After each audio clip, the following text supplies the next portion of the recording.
Hello friends, welcome back to our YouTube channel survival of the fittest. कैसे हैं आप सब लोग? I hope you all are doing great और मैं भी एकदम बढ़िया हूँ।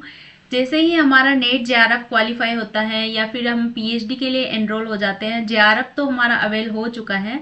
उसके बाद एक क्वेश्चन आता है कि व्हाट नेक्स्ट।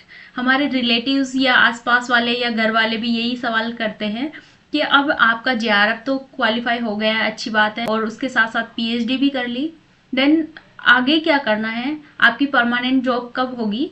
तो इसके बारे में हम डिस्कस करेंगे। एक हरियाणा पब्लिक सर्विस कमीशन की तरफ से एक वैकेंसी रिलीज हुई है जिसमें असिस्टेंट प्रोफेसर या फिर जिसको कॉलेज लेक्चरर भी बोला जाता है, इसके लिए एक परमानेंट जॉब की वैकेंसी है। ये जो वैकेंसी है ये रिलीज हो चुकी थी 2 अगस्त 2024 को, लेकिन इसके जो फॉर्म्स है वापस से रीओपन हुए हैं।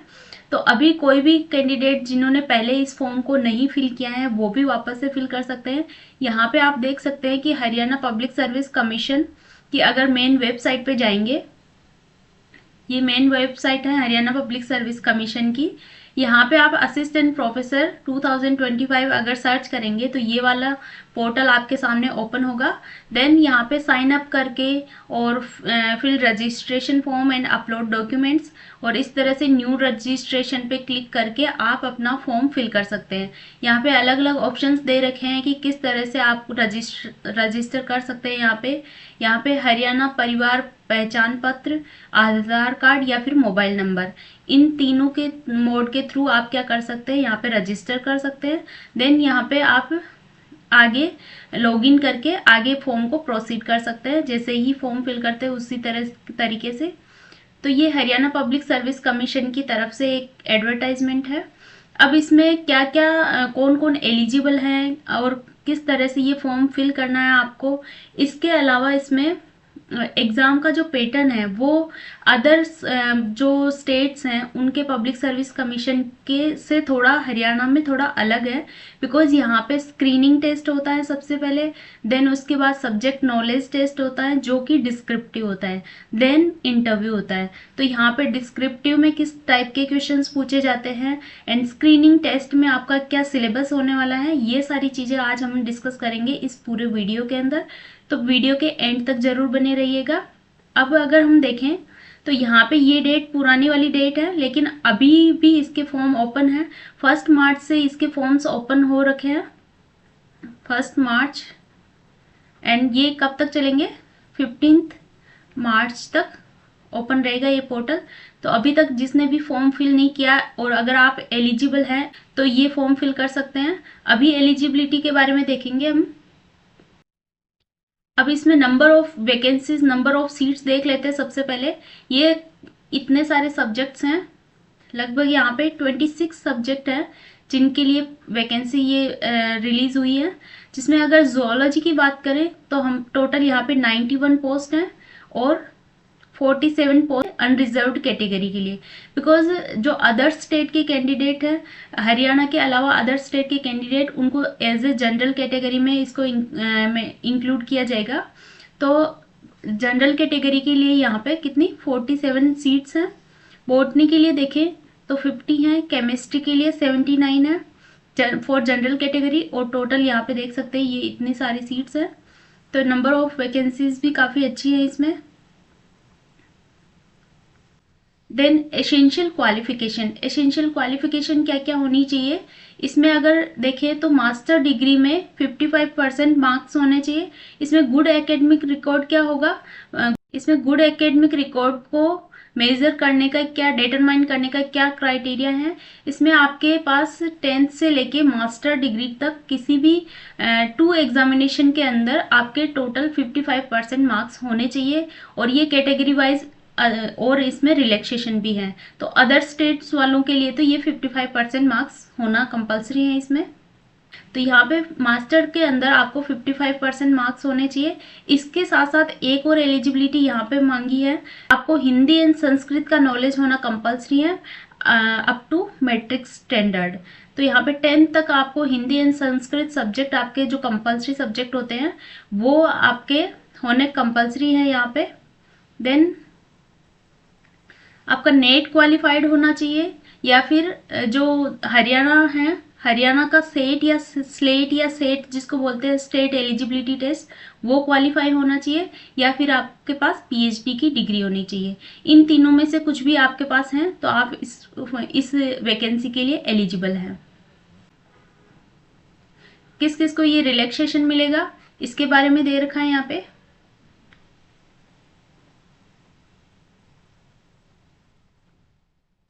अब यहाँ पे एग्जाम पैटर्न की बात करते हैं। एग्जाम पैटर्न यहाँ पे सबसे पहले स्क्रीनिंग टेस्ट होगा। 4 मई को जूलॉजी का पेपर है। जो ये स्क्रीनिंग टेस्ट होगा ये वाला है। तो स्क्रीनिंग टेस्ट में यहाँ पे टोटल नंबर ऑफ क्वेश्चंस 100 रहने वाले हैं। 2 घंटे का आपको टाइम मिलेगा एंड टोटल 100 मार्क्स का ये पेपर होने वाला है। Means each question carry equal marks. And यहाँ पे आपको 5 ऑप्शंस मिलेंगे। हर नॉर्मली हम एग्जाम्स में देखते हैं 4 ऑप्शंस मिलते हैं, लेकिन यहाँ पे जो आरपीएससी एंड एचपीएससी यहाँ पे 5th ऑप्शन भी मिलता है। 5th ऑप्शन इसलिए होता है कि अगर आपने वो जो क्वेश्चन है उसको अगर आपने अटेम्प्ट नहीं किया है तो उसके लिए आपको नॉट अटेम्प्टेड के लिए ई ऑप्शन होता है उसमें। तो अगर आपने अटेम्प्ट किया है तो उसमें ABCD 4 ऑप्शन में से कोई भी टिक करेंगे, और अगर आपने क्वेश्चन को अटेम्प्ट नहीं किया है तो यहाँ पे ई वाले सर्किल को फिल करना होगा। और ये ऑब्जेक्टिव टाइप होगा ये वाला स्क्रीनिंग टेस्ट, और ये ओनली क्या है, क्वालिफाइंग है। इसमें इसके मार्क्स जो हैं वो फाइनल में ऐड नहीं होंगे। तो ये ओनली क्वालिफाइंग एग्जाम है। और इसके लिए 1/4 marks will be deducted for each wrong answer. Means यहाँ पे नेगेटिव मार्किंग भी है। 1/4 यहाँ पे क्या है, नेगेटिव मार्किंग है। और 1 नंबर यहाँ पे आपको हर एक क्वेश्चन के लिए 1 मार्क मिलने वाला है करेक्ट आंसर होगा तो। और अगर रॉन्ग आंसर हुआ तो यहाँ पे 1/4 यहाँ पे डिडक्शन हो जाएगा। देन यहाँ पे लैंग्वेज में के लिए लिखा है कि English language, only English language में botany, computer science, defence studies, environmental science, chemistry and home science, mathematics, physics and zoology, इनके लिए ओनली इंग्लिश लैंग्वेज में होगा। इसके अलावा जो ये दूसरे जो सब्जेक्ट्स दे रखे हैं ये सारे हिंदी एंड इंग्लिश दोनों बायलिंगुअल लैंग्वेज में होंगे। नेक्स्ट इसमें होगा subject knowledge test. Subject knowledge test इसमें 3 आवर्स का होगा और 150 इसमें टोटल मार्क्स का होगा। तो ये वाला जो पार्ट है, ये वाला जो एग्जाम है ये डिस्क्रिप्टिव होने वाला है। अभी यहाँ पे एडवर्टाइजमेंट में मेंशन नहीं किया है, लेकिन जो पिछली बार जितने भी एग्जाम हुए उसके अकॉर्डिंग देखा जाए तो ये डिस्क्रिप्टिव होगा। और 150 इसमें टोटल 18 क्वेश्चंस आते हैं और उसमें से आपको 15 क्वेश्चंस अटेम्प्ट करने होते हैं। इसमें चॉइस मिलती है तो 15 क्वेश्चंस अटेम्प्ट करने होंगे और लगभग 10 मार्क्स के ईच क्वेश्चन होगा। तो यहाँ पे 150 मार्क्स का टोटल पेपर होने वाला है और इसी के अकॉर्डिंग आपकी फाइनल मेरिट, फाइनल जो कट ऑफ है वो डिसाइड होगी। और ये जो स्क्रीनिंग टेस्ट है, सबसे पहले जो स्क्रीनिंग टेस्ट होगा ये कब होगा, अगर आप फॉर्म फिल कर रहे हैं किसी सब्जेक्ट के लिए और उसमें 4th टाइम अगर यहाँ पे 10 सीट्स हैं तो यहाँ पे 40 अगर फॉर्म्स यहाँ पे आए हैं, 40 कैंडिडेट्स ने अप्लाई किया है तो ही स्क्रीनिंग टेस्ट होगा। मीन्स यहाँ पे 4 टाइम से ज़्यादा अगर कैंडिडेट ने अप्लाई किया है तो स्क्रीनिंग टेस्ट होगा। अगर उससे कम फॉर्म आए तो स्क्रीनिंग टेस्ट नहीं होगा। तो स्क्रीनिंग टेस्ट यहाँ पे होगा। उसके बाद जो सब्जेक्ट नॉलेज टेस्ट होगा उसमें 2 टाइम्स जो कैंडिडेट्स होंगे उनको लिया जाएगा और ये 87.5% कैरी करेगा ये वाला पार्ट। और उसके बाद जो बचा हुआ है 12.5% वो कैरी करेगा आपका इंटरव्यू वाला पार्ट।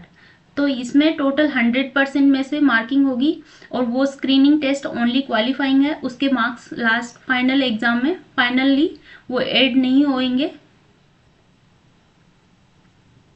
इसके बाद इंटरव्यू के लिए देख सकते हैं यहाँ पे 12.5 वेटेज रहेगा, 12.5% वेटेज रहेगा।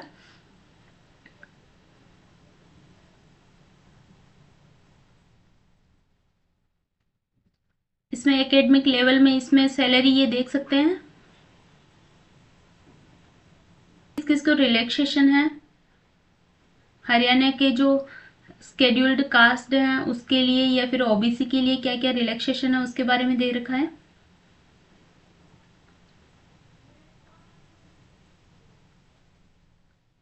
अब यहाँ पे फीस स्ट्रक्चर की बात करें तो जनरल कैटेगरी के मेल कैंडिडेट्स के लिए 1000 फीस है। इसके अलावा अदर स्टेट के मेल कैंडिडेट्स के लिए भी 1000 फीस है एंड फीमेल कैंडिडेट्स और जनरल कैटेगरी के लिए 250 फीस है। और male and female of SC, BCA non creamy layer, BCB non creamy layer, PSM in category जो ये हरियाणा के अंदर मेंशन है उनके लिए भी 250 यहाँ पे फीस है। तो इस तरह से ये फीस स्ट्रक्चर हो गया। देन अब इसमें डेट्स भी अनाउंस हो चुकी हैं तो एग्ज़ाम की डेट कब कब है उसके बारे में देख लेते हैं। तो ये हरियाणा पब्लिक सर्विस कमीशन के लिए स्क्रीनिंग टेस्ट और इसके अलावा सब्जेक्ट नॉलेज टेस्ट इनकी अलग अलग डेट दे रखी है। हम अगर जूलॉजी की बात करें तो जूलॉजी का जो पेपर है वो 4 मई को होने वाला है और ये 4 मई को स्क्रीनिंग टेस्ट होने वाला है और 6 जुलाई को क्या होने वाला है, सब्जेक्ट नॉलेज टेस्ट। तो इसमें जो स्क्रीनिंग टेस्ट होगा उसका जो सिलेबस है वो अभी तक कहीं पे मेंशन नहीं किया हुआ है। स्क्रीनिंग टेस्ट है उसमें भी मोस्ट ऑफ द रेस्पेक्टिव जो सब्जेक्ट है उसी का बेस पे क्वेश्चन पूछे जाएंगे, उसी का नॉलेज पूछा जाएगा। जैसे आप जूलॉजी से हैं तो जूलॉजी के अंदर जो भी मेंशन है सिलेबस वही पूछा जाएगा। अगर इसके सिलेबस की बात करें तो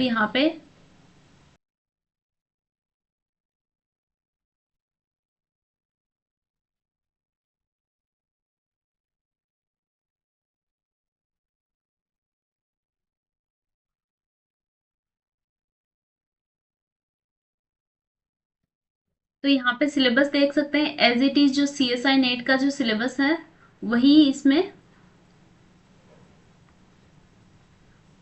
वही सारी यूनिट्स यहाँ पे मेंशन कर रखी है अपार्ट फ्रॉम प्लांट फिजियोलॉजी। तो प्लांट फिजियोलॉजी को छोड़ के यहाँ पे सारे जो सीएसआई नेट की जो सारी यूनिट्स हैं यहाँ पे 12 यूनिट्स आप देख सकते हैं। Molecular and their interaction in relevant to biology, cellular organisation, fundamental processes और इसी को डिस्क्रिप्टिव फॉर्म में दे रखा है। तो सीएसआई नेट का सिलेबस है वही एज इट इज यहाँ पे मेंशन कर रखा है प्लांट फिजियोलॉजी को छोड़ के। तो यही इसका सिलेबस होने वाला है। लेकिन इसके जो क्वेश्चन का जो लेवल रहेगा वो अदर स्टेट के जो पब्लिक सर्विस कमीशन के जो असिस्टेंट प्रोफेसर के एग्जाम होते हैं उसी तरह से रहेगा। या फिर इसके जो पुराने क्वेश्चन पेपर हैं वो भी मैं उसके क्वेश्चंस भी लेके आऊंगी तो उससे आपको एक आइडिया हो जाएगा कि किस तरह से क्वेश्चन पूछे जाते हैं। तो आई होप ये वीडियो आपके लिए हेल्पफुल रहा होगा। अगर आपको और भी कुछ भी डाउट्स होते हैं इस फॉर्म को फिल करते टाइम, आपको कोई भी डिफिकल्टीज आती हैं तो आप मुझे कमेंट सेक्शन में पूछ सकते हैं। मेरे से जितनी हेल्प हो पाएगी उतना मैं करने की कोशिश करूंगी। आई होप ये वीडियो आपको पसंद आया होगा। अगर आपको वीडियो पसंद आता तो लाइक करें और अपने फ्रेंड्स के साथ भी शेयर करें। मिलते हैं नेक्स्ट वीडियो में। Till then take care, bye bye.